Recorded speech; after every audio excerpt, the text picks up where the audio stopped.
What is going on, everybody? Welcome back to Civilization 5 with the East Asia AI-only battle. I hope you're enjoying the action so far. This episode, we should get to turn 200. We'll have a look at the info addicts, because we didn't make it as far as we were last time.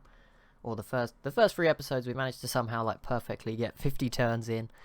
We didn't quite do that this time, but that's fine. I mean, it doesn't matter too much.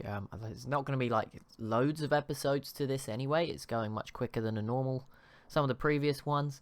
So yeah, I mean, it's probably going to take, like, well, we've had a week. This is sort of week 2 of this series. It's probably, like, you know, another week, maybe.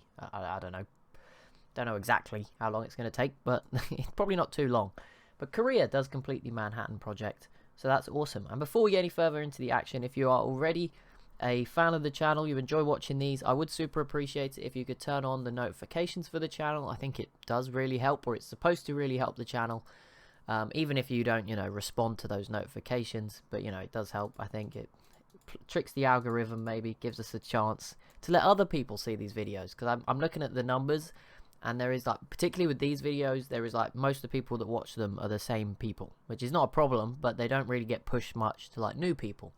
So that would be quite nice if we could get that. And apparently notifications might be something that helps with that. I'm sure there's some other things too that I will look into more attractive thumbnails. I'm going to try work on those in the future, although at the moment I have very limited access to, like, anything. So I can come up with something. Well, paint isn't even available anymore, so I don't even know what I've got at this point, but we'll try and find something. I think you can get a week's free trial of Photoshop, so I might try, like, really 1 week, just make loads of thumbnails. I don't know. But yeah, we'll try to do something there. Obviously there's other things that you can do as well. We'll work on, like, titles, stuff like that as well. But at the moment I do obviously need to find the right balance. We'll work towards that. But for now we've started with this one, so we'll keep going as it is. But yeah, we'll keep going. That's enough about that, and into the action. Mongolia's turn there. They are going to eliminate Liao. I have killed off the Chinese units. I did find the right button to use. It was the kill civ, not kill units. So my mistake on that one. But yeah, Mongolia should take them out this turn pretty simply. I mean, Korea could still, in theory, get it first, but I don't think so. Unless... yeah, no chance. The defense is too high for one ironclad to get it done. I'm sure I'll say this and they'll do it, but that's very rare. No, it's not rare at all, but here we go. We'll see. Korea should not get this, okay? I'm going to stick by my own words. Here they go. It also went up to yellow again, so probably not. But you never know. Stranger things have happened. I guess if you brought both frigates in, maybe there's a chance. But it didn't happen. Mongolia should get it, although, yeah, this infantry unit can do it. I don't... Kashyyyks aren't melee units, so yeah, it should be... This Great War Infantry should be able to get the job done. Yep, it is. So, boom. Liao is actually... I think I don't have to kill them all. Oh, no, they have a couple of archaeologists, but, they might die next turn, or... But I will remove them anyway. But there we go. We're now down to 13 surviving civs. And the action now shifts towards the Khmer here, maybe losing this city to Chiang Kai-shek's China. I mean, it seems like they should, right? Look at all these units. And obviously the fight, or the race to grab this city off the Shah between the People's Republic of China, the Shan states, and the Champa, all fighting to get it in the mountains. It is now down to 0 defense, so it is just a case of walking a unit in close enough. But there is an artillery in the city. It's got 130 city defense, which just by looking around is probably the highest in the world based on this location between all the mountains. There's one up there at 100. There's a couple of other ones in the 130 range, but yeah, it is right up there. So that is pretty difficult with the artillery hitting you. The planes obviously going to hit you again as well. These units can't really do much damage to planes.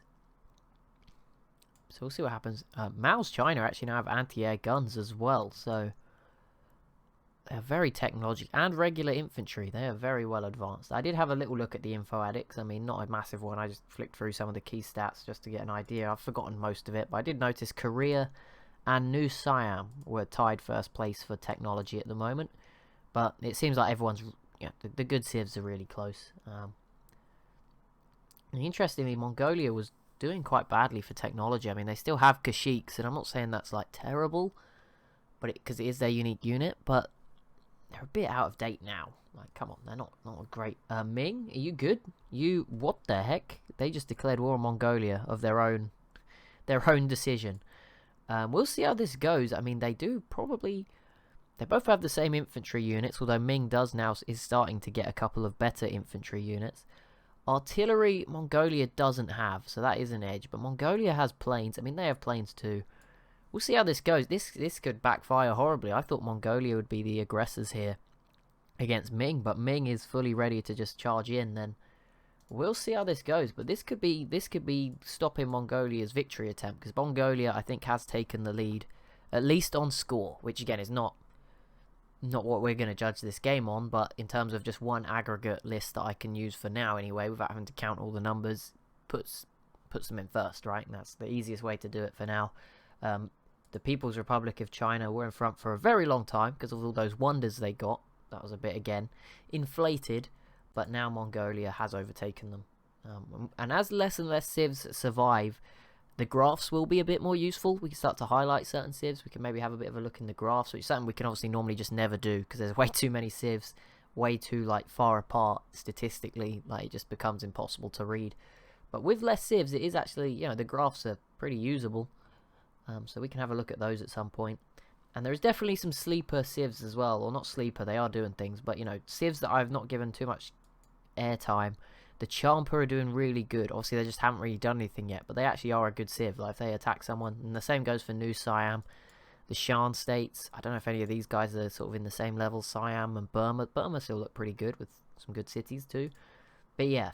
Some of these civs, I think they might have a little bit of an explosion. Probably not all of them, but one or two of them may still explode into life and really become strong contender civs. And as you see, the Khmer must have missed that come up at the top of the screen, but they have lost this city to Chiang Kai-shek's China. So there you go. They've added another one right in the middle of that.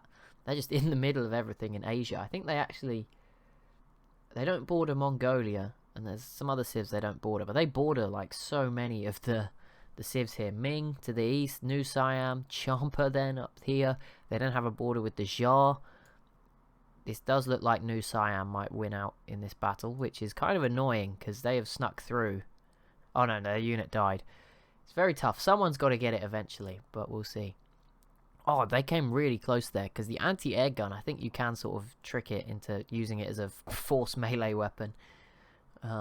But it didn't quite get there. They were so close. But someone's going to get it. Hopefully not New Siam, just for border gore. But they've managed to slip through. So if they get it, then fair enough. Happiness, anyone negative? Korea is on -4 and Japan's on 0. So that's not great. And the United Nations has found it as well. Interesting. The Xia still have Orlando here and Chiang Kai-shek City's still here. Japan's left that alone. They actually managed to squeeze a settler out over here as well. And Japan settled northern Japan with Hiroshima. So there is one tile, as far as I'm aware, left on the entire map for other civs. That is this one. Not sure. Oh no, there's this island too. There's 2 tiles left, I think, that anyone could settle in theory. Yeah, this one's gone. Obviously, the only new cities we'll see now are internal ones. Sometimes civs will settle inside their own territory. If their population, there must be reasons for it. I don't know what exactly goes through the AI's mind, but there might be a reason to get another coastal city for more production. If you have a city, particularly someone like Ming, a lot of these cities have way more tiles than they'll ever have population, so it's worth just getting another city to start working some of those tiles, right? I mean, you think this one in particular, right? There's way more than 17 tiles in this sort of region. Maybe. Yeah, there must be. Yeah, there's like 15 here, so although the mountains don't count, and then another 5 here. Yeah, so in this one, for example, it'd be worth probably popping another settler out of one of these 2 and sticking it here or something like that. And even if it's not the best city in the world, you can work a few more tiles. You have another production. You can stick planes in it. It makes it harder for someone to kill you because you have to fight another city with a bombardment. There is some positives to it, so it does make sense. Siam v Mongolia. Okay, so Ming were probably waiting for this because that's the timer, maybe not quite 10 turns, but the normal sort of stuff, waiting to join. Siam Mongolia is nothing. New Siam v Mongolia is also sadly nothing. They are 2 of the bigger militaries, but they're not near each other. And the Khmer, again, it's cool to see the East Asian nations working together, but that is not gonna, or Southeast Asian nations working together, but that's not gonna contribute anything. Mongolia is not terrified right now. They're fine. But we'll see how Ming have done. They've sort of set up a really nice front line. It's very rare you sort of see this. They've just spread out along the line. Very Hearts of Iron 4 style. We'll see how this goes for them. Also, this island was only settled last episode, and it is already at 16 population. Seoul is at 39. I don't know how they're getting that much food. I guess the sea is Obviously, if you work these coastal tiles, they're all 2 food, so that does make some sense. But yeah, that is just crazy. I mean, there's all these tiles too as well, which are still being worked. Boosin is at 31. These cities, sorry, are 3 tiles apart, and between them there is 70 population. That is crazy. Korea does declare war on Chiang Kai-shek's China, which I was going to say means absolutely nothing, but they will grab this little city up here in the top corner, and they may also go for this one. That's a bit... Okay, now the borders are actually closing. They probably won't come through here, because it's a bit of a mess, right? You might not get back, because Ming will probably close up here, and Ming and Japan will close this off eventually. Bit of a risk to come around here, but yeah, certainly we'll see them grab this city, which is a smart move. And Siam v Korea, I mean, that doesn't matter again. Siam can't actually get out of this corner. Burma, they have open borders, and I think that means in theory you can go through if you make it like a clean move through. I'm not really, I might be remembering that wrong. Maybe you can't. I know cargo ships like can go through, but I don't know, maybe land boats can't. I might be wrong, because it's going through the actual city, it's not just through the borders. Okay, Korea's obviously angered a lot of other civs. Burma joins in, not a disaster. Champa has joined in. I mean, they're big, and they settled a new city inside their border. I love how their buildings are orange. I like civs with their own sort of unique colour schemes. I think they are the only one, actually, but pretty cool. Champa, though, got that. They've joined. The Shan have joined in. Again, not too important for Korea. The big one is Japan. We'll see how this pans out, but yeah, we'll see how this goes, actually. Japan, bit of a fall off, I'm afraid, is my pick. Mao Zedong completes the Manhattan Project. Is that first? Is he first? I think he might be first. And I didn't show you this, but it did pop up. Ming has actually made progress. They captured Zhongjing here, the southern former Liao city. So they made some really good progress there. Maybe there is something on for Ming here. This game's up and down. I really don't know who is going to win. The one thing I will say is we're going to do a top 5, not a top 10, because obviously there's only 13. I think there's 13 or 14 civs left, so it's not really worth doing a top 10. So we are going to do a top 5, and we'll amend the score system so you only get points for being in the top 5 of a category. So bear that in mind. We are looking for a top 5. And if I was to give you one right now, before we have a look at the info addicts, Korea just completed the Apollo program as well. If I was to give you one right now, who would I put in my top 5? I think Mongolia's got to be in there. I know they're maybe having a bit of a rough time here, but they are huge. I think they are still the biggest. I don't really know. I think maybe one of these two is in. Don't know. I think Korea's in. I think they are doing good. I might be wrong. I think they must be in there as well. So I think Korea and Mongolia are definitely in there. Outside of that, it is really difficult. Like I said, it's probably one of these two are in there. And again, I can't really tell by eye like who that might be. The Champa and the Shan are also similar spot, but it's probably one of these two, or maybe 3 of these 4, if we go up and include those 2 again, are in there. But then New Siam are good as well, so that's 5 who could potentially be in there, and Ming. I'd say that's like the top 7. So is that 7? Yeah, Shan, Champa, New Siam, Ming, Xia, People's Republic, Mongolia. I've not kept count. Korea. I'd say they're like my top 7, maybe, or top 8 if that was 8. And then outsiders are just like Japan, Chiang Kai-shek's China, and then obviously some of these guys, Burma, Siam. The Khmer are obviously last, but yeah, Burma, Siam, not quite as good. Maybe. Don't know, might be wrong. Sorry. I mean, I'm sure we're going to get a better idea in a few turns. We'll see if anyone's dominating every single category. That will tell us. I wonder if the religions have moved a bit. It was sort of a bit neck and neck. There was one that was a little bit further ahead. I think that was the Khmer's religion, Catholicism. That was on like 14, the rest are on 11, and then Taoism, which was from Tang, China, was on 4, but obviously since they have left us, Ming just grabbed another city. Oh my god, I saw it on the mini-map, and then it came up here. Dongjing, so 2 of Liao's former cities, obviously not so big anymore, 4 and 3 population, do fall into Ming's possession. So Mongolia are being held at bay here, although a lot of planes seem to be making their way into Eastern Asia here, which is a little concerning. But yeah, we'll see. Mongolia, they have plenty of units that are sort of hidden at the back, so I'm not sure what they're hiding. Maybe they're scared of the Xia or the People's Republic of China going after them. Obviously, at the moment, they're fighting each other, but things have changed very quickly in this game. We have seen civs declare wars, peace out 5 turns later, and then, or 10 turns, I think it's less than 10 turns in this for some, because of the quick speed. They peace out like 5 turns later, and then they're at war or they're friends with the same civ like another 5 turns later. It's ridiculous. Right, New Siam may have a chance here. South Korea, or just Korea at this point, have mobile SAMs all of a sudden. Oh my goodness, the tech leveling up is so quick. Rocket artilleries too. But they do grab Suzhou, or Suzu, up here. And that cuts off Japan from sort of getting anything else. And that does leave this Jar city. I don't know if the Jar will... I don't know. Obviously the Jar probably have a bigger military number. So even though Korea is no real threat from the Jar, they might not attack straight away because they're a bit nervous. Which is fine. Alright, 2 turns away from the magic turn 200.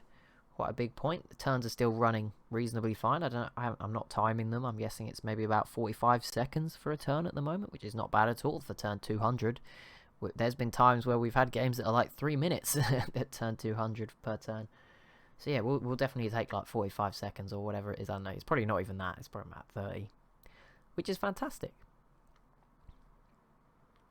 Obviously, once you include all my talking and clicking in between the turns as well, all gets added up.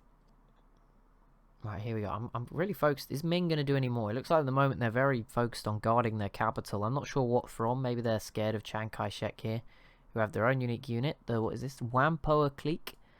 Okay, well, we'll keep an eye on them. Yeah, I don't know if they're focused on... They're maybe a bit nervous. Maybe they've got a spy telling them they're about to be invaded. But they should probably have more up here if they want to hold on to this stuff. Because this city is at 0 health. It is going to drop like straight away if they're not careful. Here we go, the final turn. Before we have a little dive into the info addicts. And what else are we going to look at? The religion. We'll look at the ideologies again as well. I don't know if that's changed too much since last time. But we can have a look at that. Japan is the next civ to complete the Manhattan Project. Obviously, completing the Manhattan Project is not just about the science. It's about production as well. But yeah, Japan completing that. There we go. Like I said, we saw Korea do it. Maybe, was it Korea? It might have been someone else, to be honest. We saw someone who I think did it first earlier in this episode. We've already forgotten. But there we go. 2 civs, I think, now have that. And maybe some others that I forgot about before. But it's not, you know, I'm not actually aggressively clicking in at people's planes. We probably should actually have a look because we've seen the civs really kick it up a gear in moving through the technologies. See, Japan has some zeros on their Yamato ships. We see some cities falling. I mean, that was kind of inevitable that Mongolia would get this back because Ming just didn't even try to defend it. That was always going to happen. Korea must not have oil because they don't have any planes. Japan has bombers and zeros. We'll do this first, then we'll look at the info addicts. We've got time today. Ming has sort of older planes, the triplanes, the Great War bombers. Nothing of the next level. Maybe they've used all their oil. They have land ships as well. Those are pretty rare, to be honest. The AI just doesn't normally build those. Not many planes down here. Another massive city. 38 population. 25, 22. There's like no planes down here. The Shan have some bombers. And what are these? Great War bombers. Triplanes up here. The Jar have access to Great War planes, but nothing super special. PR China have some Great War era planes, and I don't know if Mongolia have nukes. I doubt it. No, they have Great War era planes too. So no nukes just yet. Well, let me hit save just before, because sometimes it does crash. And it actually, I saved last time, and that was perfect timing, because it crashed the next turn. Although that was my fault. We'll do religion first, actually, just because it's easier. Religion overview, boom, here we go. Number of cities, it never sorts properly. I don't know what it is sorting by, but it never works. But Taoism is on the fall. You know, this China's gone now. So Korea's religion, Confucianism, has actually taken the lead. With now in 16 cities. So that's a good one for them. Catholicism from the Khmer has not grown. Still at 14. And Buddhism from the Shan, or as they're now called, the Thai Principalities. They've obviously changed their name. Is also at 11. Is still at 11. I think it was at 11 before. And Islam from Liao is also at 11, and obviously that one might start to drop off again because Liao has now also been eliminated. So it's mainly probably between these 3 religions, and it looks like Korea's doing well. I mean, obviously Korea should now emerge as the winner in the eastern part of the map with Liao and China gone. And then obviously it's these 2 fighting out for Southeast Asia. There's a lot of non-religious areas. I mean, actually Islam has reached over here, which was from Liao, but it's very... How has it got from... Just skipped all of these cities in the middle. Maybe it's fading away from here and... Still present up here, but you know, a lot of this area still doesn't even have religion. Because all the religions are sort of locked away down here in Southeast Asia, and Korea's obviously really far away. There we go. Let's have a look at the info addicts. We'll go over the top sort of fives.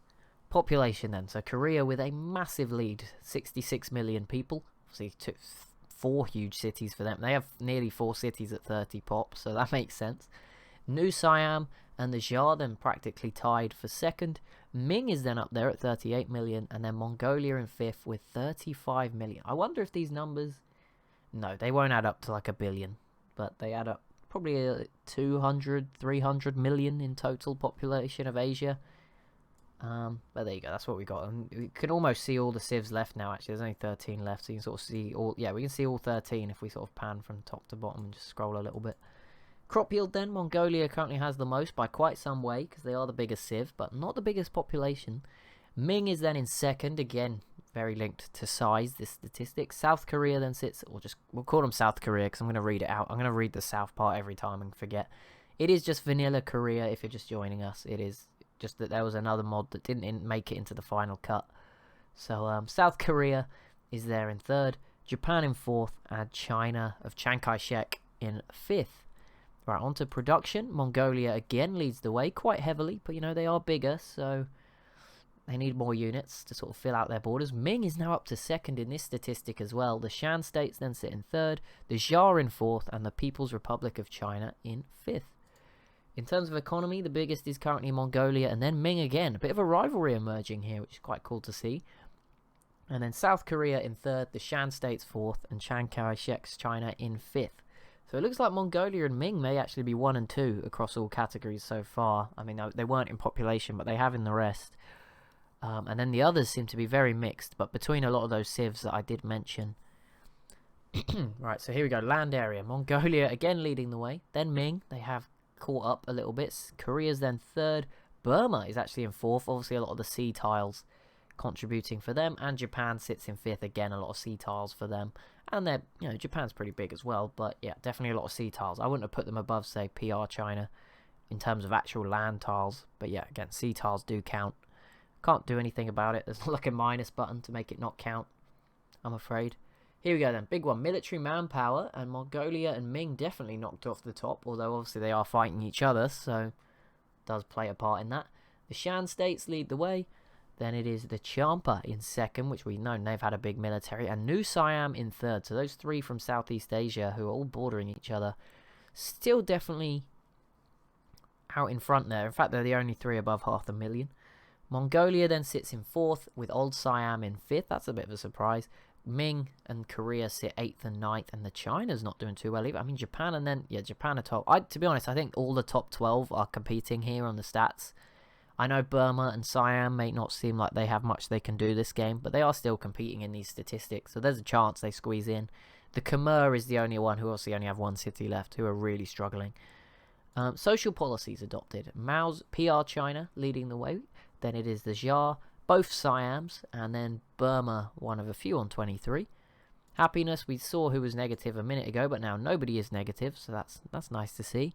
Technologies, right, we'll do all of them for this. Mongolia, despite doing so well, is last. That's pretty important for the, you know, obviously we see Ming doing well against them. Chiang Kai-shek's China, and Champa in particular, another big one. Champa, obviously the 2nd biggest military in the world, I think we just saw. 2nd or 1st. So that's not great on 59. Then it is 60 for the Khmer, Xia, and the Shan states. Again, the Shan, another one of the big militaries. Ming and PR China and Japan, sorry, all on 61. 62 for Old Siam. Burma and New Siam on 63. And Korea well out in front on 65. So there's a lot of interesting dynamics here. Mongolia is this huge civ, but they currently don't have one of the biggest militaries. And they don't have good technology. In fact, they're the worst. And obviously having lots of cities will hurt that even more, because it makes the tech cost even higher. Net gold, I mean, we're not using this really anymore when I do the scores, but no one is actually negative just yet. They're managing between them to keep everyone's economy positive. The Champa is struggling. The civs at the bottom will probably be those, I would say, without cargo ships, but Japan's actually here. But I imagine a lot of their cargo ships went to Korea, who they just attacked, so maybe that's why. Cities, Mongolia does lead the way with 13. Chiang Kai-shek's China with 9. Korea and Ming both have 8. Japan and the Xia have 7. some of the top ones there. I mean, again, you can pause if you want to look through it. You can actually see all of the top 13 at the moment, although the Khmer are mostly 13th all the time. So, you know, process of elimination if you can't quite read it, I guess. Science output, here we go. So Korea has not that many cities, so obviously a big advantage when it comes to getting technologies, and also a massive lead in science output, so they're in first.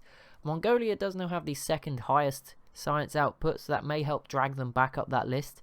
Ming is in another civ in a good position, you know, sort of in the middle. They're sort of the middle, right? So Korea is lots of science, not many cities. Mongolia is still a lot of science, but way too many cities. And obviously just behind from earlier in the game when they probably weren't doing as well.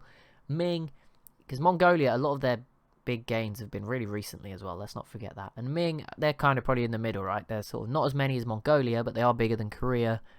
And they're sort of third in science. So we'll see how that pans out. Could be really big. What happens in the war between these two going forward, if it keeps going. Culture, people's... Actually, I didn't look at the next two. The Xia are in fourth, and then People's Republic of China. The two Chinas have definitely got their own little individual competition going on here, rivaling each other for a lot of stats. The Champ are really struggling in some of these, but they have a massive military, so I don't know what's going on for them. Culture, PR China leading the way. Siam, a bit of a drop-off. Then Mongolia, Korea, and the Xia. What else we got? Wonders, PR China still leading the way. They've not got any for a while, though. They've been at 10 for a long time. South Korea with 5, the Xia with 4, as well as New Siam, and then a lot of 2s. Wonders, Treasury, not too important. Some spend it, some don't, but no one's got a negative Treasury, so that's nice to see. Faith, we're not going to look at, because most of those civs at the top don't even have religions. As we've already looked at religion. Influence, no one's influential. Great works, Mongolia, then Burma. Obviously, Mongolia conquered a few capitals, so that's going to really help. PR China, Ming, and Siam. Or New Siam, as we've been calling them. Trade routes, New Siam, Burma, and PR China. That's either to do with technology or having a wonder that gives them an extra one. Ming and China, amongst many others, on 7 there. Tourism, currently the most popular tourist destination is the Xia, which is a bit strange. No offense to the Xia area. It's just that it's not like... You'd think it'd be somewhere on the coast, you know, on a beach, but there you go. Obviously, that's not how Civ works, but it's one of the most inland, war-torn countries at the moment. Full of war, but fair enough. Actually, no, they pieced out. It was Chiang Kai-shek's... No, they are all with PR China, but there you go. They still want to go there. Mongolia second. Ming third. Again, both at war with each other. Siam and Burma. I feel like Burma would probably be the best place to go on holiday on this map at the moment, right? Japan's at war with Korea. Ming is at war with Mongolia. We have never had... Okay, I'll go over that in a second. Trade routes... 8s. We actually went over those, sorry. Yeah, I've never seen so many like head-to-head rivals at war on a map. So we've got Japan v Korea, 2 big civs going at it now, or only just started, but they are going to go at it. Mongolia v Ming. You've got the Xia v the People's Republic, like that's, and then we've got everyone else going up against the Xia from the south here. I'm surprised there's not more wars here, but these guys are obviously all working together, having a good time. So fair enough. There we go. Right, how far are we into this? What do we have to do? Okay, I think we're gonna end it here. Just you know, there's only 1 minute or so left, so we may as well not go into the next week. It'd be nice to start the next episode from turn 200. But yeah, thank you so much for watching. As always, if you have enjoyed, be sure to leave a like and a comment down below. If you are new to the channel, I'd really appreciate it if you did subscribe, and if you've already subscribed, as I mentioned, I would love it if you could turn on your notifications for the channel. Press the bell button on, I don't know where it is actually. I think it should be next to my name. And the subscribe button or somewhere near there. But yeah, that would be really helpful. Thank you so much for watching, and I'll see you in the next one.